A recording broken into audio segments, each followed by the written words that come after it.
Okay, here's another weekly update of our option income trades and our income for the week. We are on the road on a road trip, currently in middle of Texas somewhere. So I'm sitting at a picnic table outside doing this. It's a Friday afternoon. The market is just about ready to close, and any trade I'm making this week, I've already done it. So let's go ahead and take a look. Remember to subscribe if you haven't subscribed, and turn on the notifications, like the video. And the most important thing, right down in here, this is not financial advice, so don't pay attention to what I tell you. Okay, so here's the option tracking spreadsheet that I use, and we'll go over the trades we made for the week, or the ones we closed, and the ones we got coming up. Smooth that up just a little tiny bit. I'm getting swarmed with mosquitoes, so if I go like this, I'm not having a seizure, I'm just swatting away bugs. So once again, I had a cash card put on NVDL right here. So I only had that for a few days. I think last week I mentioned perhaps that the premium was nice and juicy, like really high, and I wasn't sure why, but I went ahead and sold the cash card put anyhow. That was on the 19th. The 19th was last Thursday, and I had the expiration for the 27th, which is today. And then I looked and saw the earnings were coming out on Wednesday of this week. So what I did Monday, NVIDIA had shot up a little bit. It was up to 91.50 on Monday. So I went ahead and I closed it early and pocketed $940. So then I decided I wanted to sit out the rest of the week for NVIDIA until after earnings came, and didn't want to be involved in any of that because it seems like even though I thought NVIDIA would have great earnings, I wasn't sure what the price would do afterwards because with Robinhood and SoFi, their earnings were pretty good, but then the price of the stock went down, and then I got stuck getting assigned some cover calls, and which is okay long term, but I'd rather not get assigned if I don't have to because I want to be able to bounce around the different stocks to sell cash card puts on. I don't want to be stuck in one single stock selling cover calls and be limited on my choices. What I did was I went ahead and I looked at TQQQ and I sold cash card put immediately after that for the 27th expiration date. Did 8 contracts, 45 strike price, so I was trying to be a little conservative.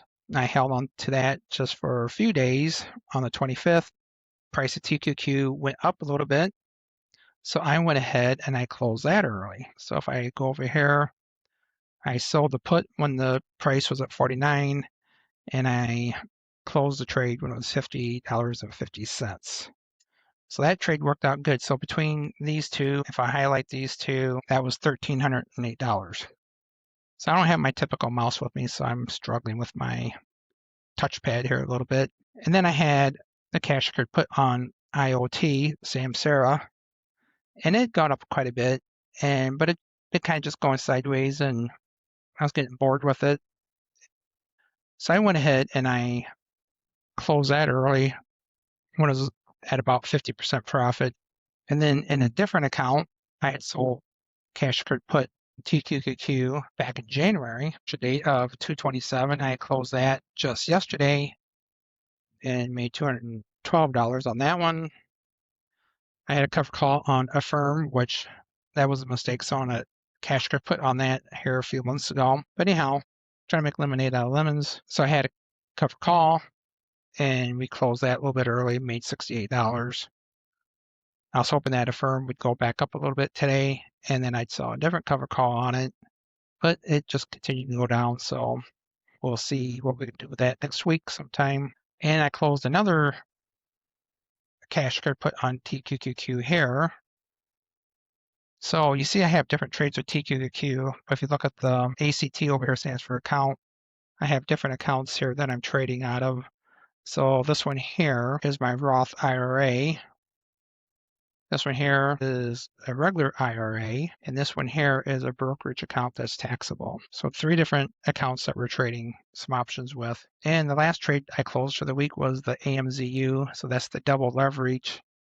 Amazon, I want to mention too, this NVIDIA is the double leverage NVIDIA, NVDL, not actually NVIDIA. So AMZU, I had sold a cash card put back here on the 20th of February is when I Actually, I sold a cover call because I got assigned 5 contracts of AMZU, and then the price was down quite a bit, so I bought another 300 shares. So I have 800 shares. So when I sold this cover call, I did 8 contracts. And even though I got assigned these shares, I think this might work out being halfway decent selling cover calls on this for the next few months till the price of AMZU and Amazon gets back to where it was.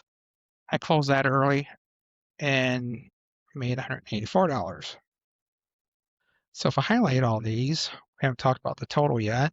We made $2,311 this week. So that's pretty good. Let's look at some of the trades we got going on next week real quick. So we have a cash put on BITX. Expiration is the 20th of March. We'll probably get assigned that. I did get assigned, I had 2 contracts, and I did get assigned 1 contract already. So I already start selling cover calls on that other contract. So I got a cover call here and a cash card put here. And then we have some Robinhood contracts here. We have a cash card put here, and that's way out there. The expiration is in April. And if the price of Robinhood doesn't get to 105 between now and April 17th, which is about 7 weeks from now, I'll end up with another 100 shares of Robinhood at 105.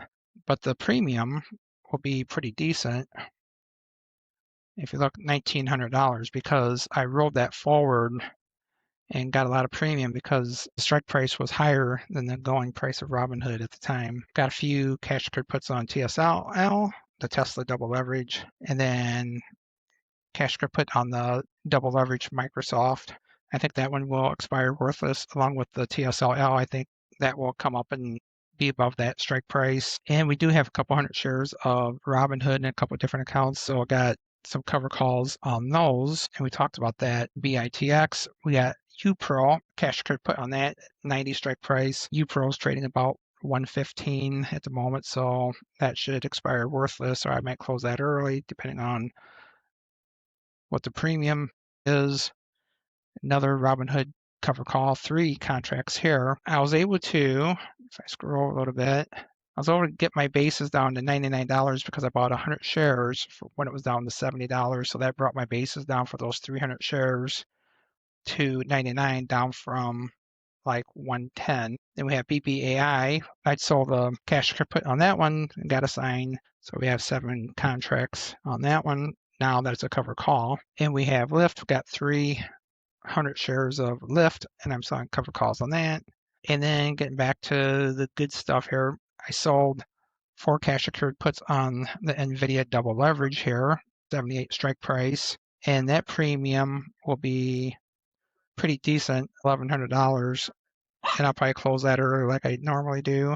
And then another TQQQ cash secured put, and then another cover call AMZU. So AMZU had gone down a little bit. So I closed that cover call. And then price went back up a little bit like today, and so I sold another cover. If I go up a little bit, you see the previous premium was 55 cents, and I closed out, made 184. Now I sold another one, so if that goes down to 0, that'd be $368 in premium. And then I had a little extra money, and I saw yen was down quite a bit, so I sold 1 cash card put on yen. If that goes down to 0, that'd be $142 of premium. So that'd be some things for next week to look at. So since we're on a road trip, I'm not able to watch this as closely as I normally do.